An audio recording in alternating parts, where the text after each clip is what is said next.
A few years ago, I was having a conversation with a friend about learning to love myself fully, especially my body.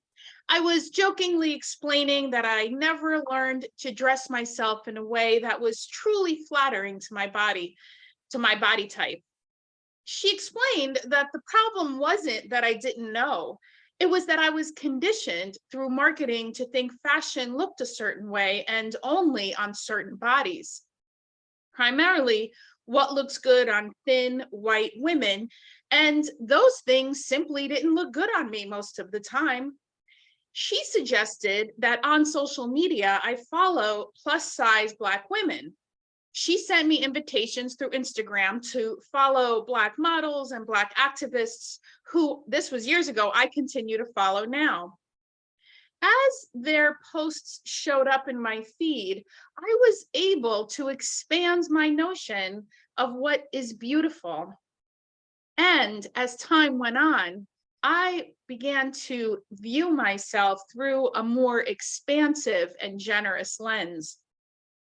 Those fashionistas and activists are unapologetic, fierce, and simply beautiful. One of the people I found myself in awe of is Leah Vernon, a Black Muslim woman whose posts continue to expand my imagination with regards to fashion, because she simply doesn't exist in any kind of prescribed paradigm. She's the author of a new book, Unashamed, Musings of a Fat Black Muslim. Through Leah's posts and those of Black leaders like Sonia Renee Taylor, Ijeoma Oluo, Jessamine Stanley, and Adrienne Marie Brown, among many others, I was able to change my perception of beauty through changing the default of what I was exposed to through my entire life. It was through this friend's recommendation that I was able to challenge assumptions I held about myself and about beauty my entire life. This has helped me experience beauty differently in a much more liberated and loving way for myself and others. This brings me to today's topic, and we're going to start with an email that the Church of the Larger Fellowship received a while back, maybe even a little over a year ago. Now, the email held quite a few assumptions. I'm going to share excerpts, obviously not sharing who the person was who wrote it, but here are some excerpts from what resulted in 2 emails. Quote, for some reason, I seemed to have been added to the prison ministry version of Quest Monthly and removed from the CLF's traditional issue. Don't know how it happened, but I'm now getting the incarcerated version. Important work, but not my work, nor my world.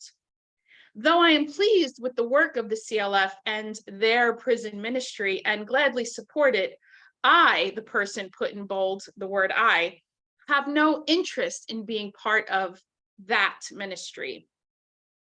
Comments not from the CLF ministry team or UU minister is labeled as being from a free world member, the person continued. I've been identified by a number of monikers over the years, but never as a free world member of any organization. End quote.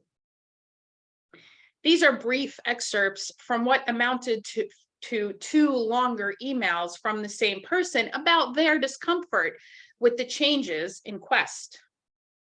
Now, here's an excerpt of my response to this person.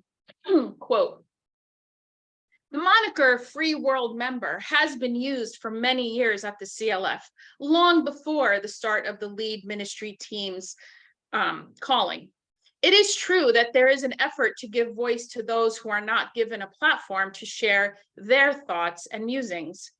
As we center liberation CLF, we give opportunities for an awareness that extends beyond an intellectual understanding that there are people in prison. Knowing the thoughts and feelings of those who have no other way to share what they think and feel is powerful. I invite you to consider the possibility that you do have something to learn and be moved by something written by someone whose words you may not otherwise be exposed to. The Worthy Now Prison Ministry is not separate from the ministry of the CLF. We are one entity and one congregation that centers Unitarian Universalist values of community care. My hope is that you take the invitation to expand the notion of what it means to be part of a UU congregation without geographical boundaries that centers love, liberation, and community care. In faith, Aisha. This exchange and the response of this person to the Changes in Quest, publication that for decades centered primarily on the words of ordained clergy, had me thinking about assumptions being made about others. We are a faith community and one that does not promise heaven or hell. In essence, we're all trying to figure it out. Why are we here? What does this all mean? How do we navigate this beautiful, scary, joyful, and painful thing we call life? I don't have the answers to these questions, and the hard truth is, no one really does with any degree of accuracy. No one is an expert at being human, not even faith leaders. What we can do as faith leaders is create a place to grapple with the questions and create a container that invites people into an expansive and loving way of being. Faith leaders do receive training to either become ordained or credentialed or lay faith leaders in order to have a shared understanding of the container we are creating. Faith leadership is not a science, rather it is where those given the sacred charge of ministry in all its forms choose to be in an accountable relationship with the members of the congregation, and in many ways, an accountable relationship with Unitarian Universalism itself. I center UU values in how I approach my faith leadership, a leadership rooted in religious education. My friend and colleague for many years, I always heard her say, Gal Forsyth Vale say, revelation is not sealed. Revelation is truly not sealed. And as part of the search for truth and meaning, learning from those most impacted by oppression is a crucial way to understand the ways we need to do better and love more as we work to dismantle the systems that actively cause harm. When Chris, Michael, and I started the leadership at the CLF, one of the aspects of this ministry that we knew we wanted to transform was that of Quest, and how this publication can more faithfully serve all of our members, both incarcerated and free world. The three of us were in agreement that Quest can both include reflections and sermons from faith leaders and our members, both incarcerated and those that are free. I keep putting quotes around the word free because I want to go back to that part of the email. Now, this person took exception to the idea of being called a free world member, and this person was accidentally correct to take exception to that. I actually agree with them, but not for the same reasons. As Fannie Lou Hamer said, nobody's free until everybody's free.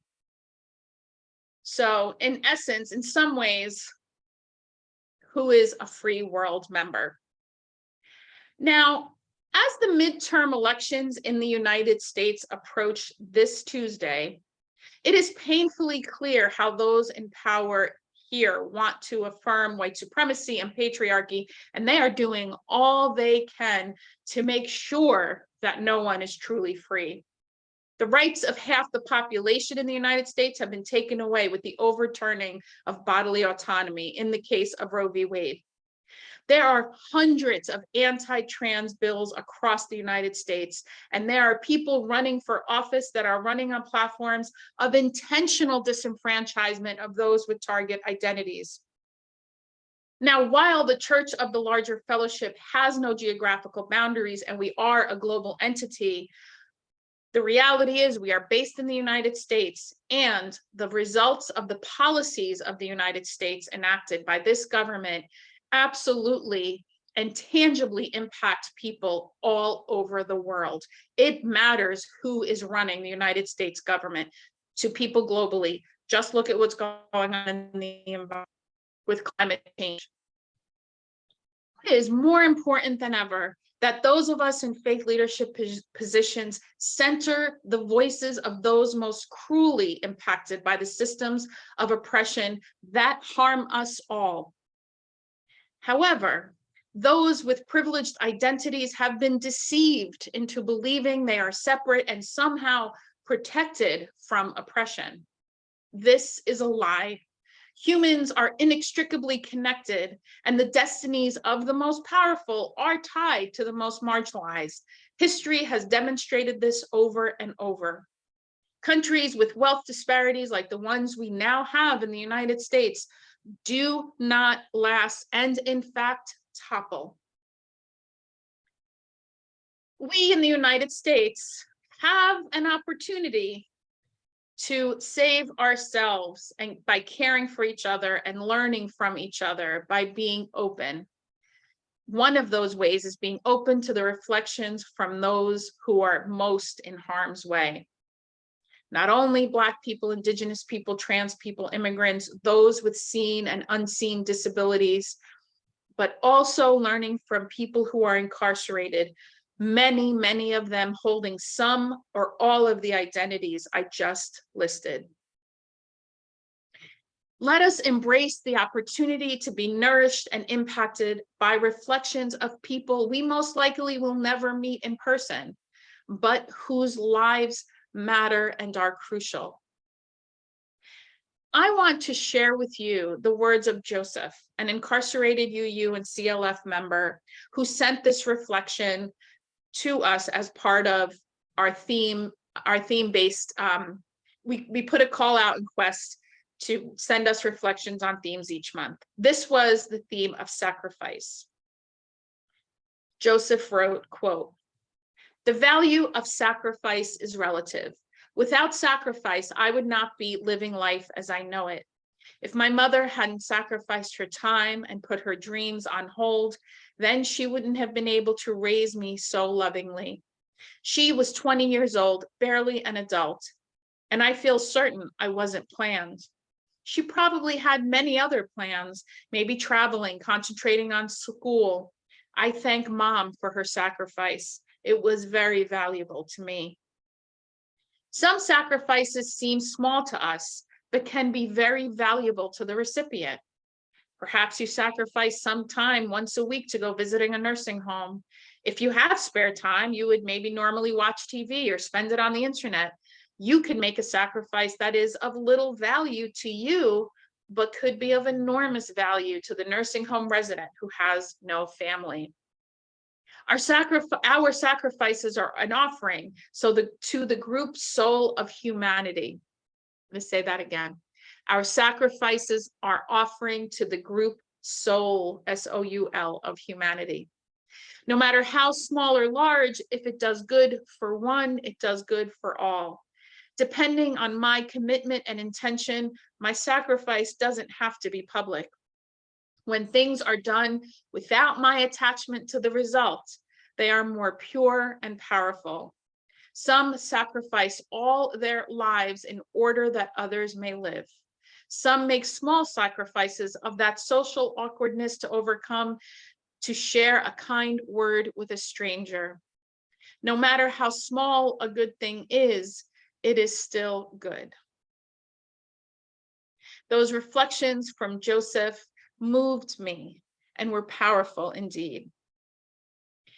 People who have had their freedom taken away explicitly and are incarcerated are giving us the gift of their presence and their reflections. It is incumbent upon those of us with more privilege to examine our assumptions and do what we can to learn from those most impacted by this cruel and harmful system we call the United States. It is incumbent upon us to center love, community, compassion, and liberation. May we be humble in how we receive and move through this faith community and the world.